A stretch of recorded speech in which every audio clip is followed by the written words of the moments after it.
Guys, welcome to Better Bachelor. This is Joker with a face for radio and a voice for print. Tonight I'm going to read you the most ridiculous story I've come across in I don't know how long. And the thing is, if it were worded a certain way, it almost makes sense. I mean, imagine if I said, hey, no more chit-chat in the office. We need to get back to work. You might say, all right, well, that doesn't really let us get to know each other as coworkers or enjoy our time. You start tightening down the thumb screws, and no one wants to work in an atmosphere like this. But what if a male manager came in and said, all right, no more talk about soap operas or makeup or shoes or purses. You can only talk about football and sports. I don't think that'd be received very well.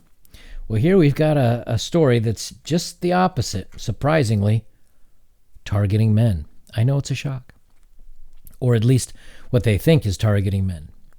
So from BBC News, firms urge to crack down on office football chat. And this is just from 4 days ago. Listen to the extent that they go on this ridiculously. Chat about football or cricket in the workplace should be curtailed, a management body has warned. Gee, I wonder what makes up this management body.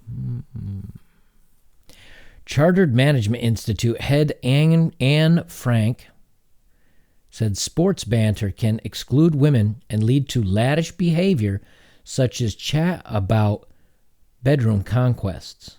That's right, talking about football in the workplace can lead to bragging. I don't know. You got me how she pulled that one together. A lot of women in particular feel left out, she told the BBC Today program. They don't follow these sports and they don't like either being forced to talk about them or not being included. Tough crackers. So if you're going to sit around and talk about makeup or the shoes that you bought, should men go to management and complain because I can't talk? I don't feel like I have a chance to talk about women's purses or shoes or makeup. I mean, that's very exclusive of me, and I don't feel that's right. Come on, what are we doing here? This is absolutely ridiculous. And besides that, how many times have we been told, that I don't want to be bothered by men at work. They shouldn't be talking to me. I don't want casual conversation. It's inappropriate. Many times it's, well, I thought he was flirting with me or something. See, this is what you asked for, this stuff. And now guys aren't including you and you're upset. So now to handle that, you don't want them to talk about football and sports because you're not included. They continue on, I have nothing against sports enthusiasts or cricket fans. That's great, she said. But the issue is many people aren't cricket fans, she added, arguing bosses should crack down on sports banter. Miss Frank is concerned that discussing football and, for example, the merits of video assisting refereeing, which I guess is a new thing they've got coming out for football, can disproportionately exclude women and divide offices. I'm telling you, go buy 1984, the book 1984 by Orwell. Go buy Fahrenheit 451, and these thought crimes.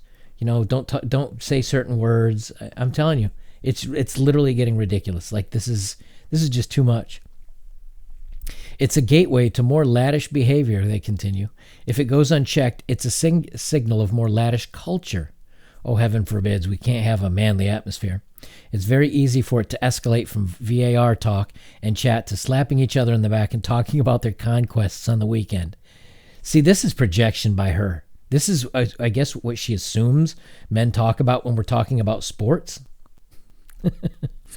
And she got some backlash, called a terrible idea. Nevertheless, Ms. Frank does not think sports chatter should be banned, just moderated. She says that good managers should be inclusive and ensure that everyone in their team feels comfortable. But sports journalist Jacqui Oatley thinks cracking down on sports chatter would be a terrible idea. If you ban football chat or banter of any description, then all you're going to do is alienate the people who actually want to communicate with each other, she told the Today program. It would be so negative to tell people not to talk about sports because girls don't like it or women don't like it. That's far more divisive. She said the secret was to discuss sports in an inclusive way and to notice if people were blankly staring into space during conversation. I'm not going to check with you if you like my conversation. If myself and my buddy Bob and Dan are having a conversation, I'm not going to turn over and say, Jan, Becky, is this okay with you? Come on. What's next? A majority of people responded to a LinkedIn post from the BBC and on Twitter appeared to agree with Miss Oatley. Former sports gambling charities and loneliness minister Tracy Couch called the Chartered Management Institute's advice a load of nonsense. She says, what a load of nonsense. All welcome to pop in for sports chat in this woman's office. And she's got pictures and footballs, like rugby balls up on the wall and World Cup for, I guess we'd call it soccer. BBC Sports. Firms have been urged to crack down on office football chat they post, and they get a reply. Others agreed. Others agreed with the comment that it's stupid. Allison Graham says, I find her comments more offensive. I'm female and a huge sports fan, or huge football fan. Who is she to say that women don't want sports and can't be involved in conversations? I have plenty of banter in the office. Just another example of trying to cause drama where there is no need for it. M. Janie Wood, so these are all, looks like women's replying. As a female footballer and cricket fan who engages in a lot of office talk and banter, I find her comments extremely sexist and suggesting women don't want to hear about football. The article continues on. Office manager Deborah Smith worries that other topics such as Love Island, EastEnders, the Game of Thrones could also be censored if sports chat is banned. I personally think companies should not dictate what people talk about, as not talking about it will alienate those with similar interests, she said. Where would it end? Banning people with children talking about them so as not to alienate people without children? Certainly not. Recruiter Peter Ferguson said, I have seen managers and staff build a more direct bond over a shared love of sport, which has excluded those who don't share that interest. The answer is not to ban the conversation. It's to ensure managers and staff are trained to understand those shared interests should not get in the way of their management decisions or working collaboratively. You know, this is, again, more finding fault with things that aren't a fault. This is what happens when you try to make everything equal and everything equally dispersed amongst everybody, and everybody's got equal say and no one can feel left out and all this all-inclusive stuff. It doesn't work. It doesn't work. This is also why a lot of women in the workplace, in a lot of Fortune 500 companies or other positions like that, are gaining more ground. Because I honestly think men don't want to be around that. I think young men growing up today see this in the workplace and say, you know what, I'm going to skip that expensive degree. I'm going to skip out on the extreme left college, and I'm just going to go and be a lumberjack or a welder or something else where they can work with their hands, hang out with the guys, and enjoy their lives. I pulled up some of the top comments. One's by Guy Fawkes. Get a grip, BBC. You should be challenging garbage like this, not actively promoting it. Two of my female colleagues were having natter about Love Island over a brew this morning. Did I cry because they didn't involve me? Or did I just grow up and crack on because I have zero interest in Love Island? Yeah, the second one. Moderate speech chatter, free speech, definition of fascism. And that's got a 1,981 upvotes and 33 down. So I don't think I need to read anymore. We can see that at least on the BBC, we can see kind of people are tired of this politically correct stuff. They've just had enough. You know, when it's ground into you in movies and in articles online like this and in the news and with certain subreddits on Reddit or certain channels on YouTube getting moderated or demonetized or removed completely or hidden, and it's just constantly pushed and pushed and pushed. And people are getting fatigue on it. You know, it's when you push something so hard and so feverishly that it exhausts people on it, you're going to get backlash. If you just quietly went about your business and tried to maybe get a message across in a positive light, maybe you'd have a chance.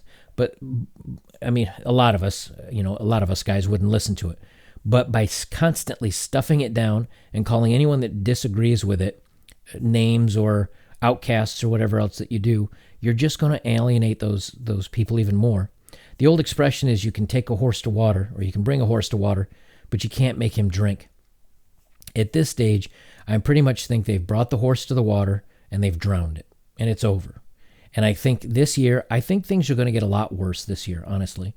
And then by the elections, at least here in the States in 2020, should Trump win like he looks like he's leading, I think it's going to get worse after that. But At some point, it's gotta ease up because people are just getting so fed up with it. They're not going to spend money with these organizations. Movies are already failing because of this stuff.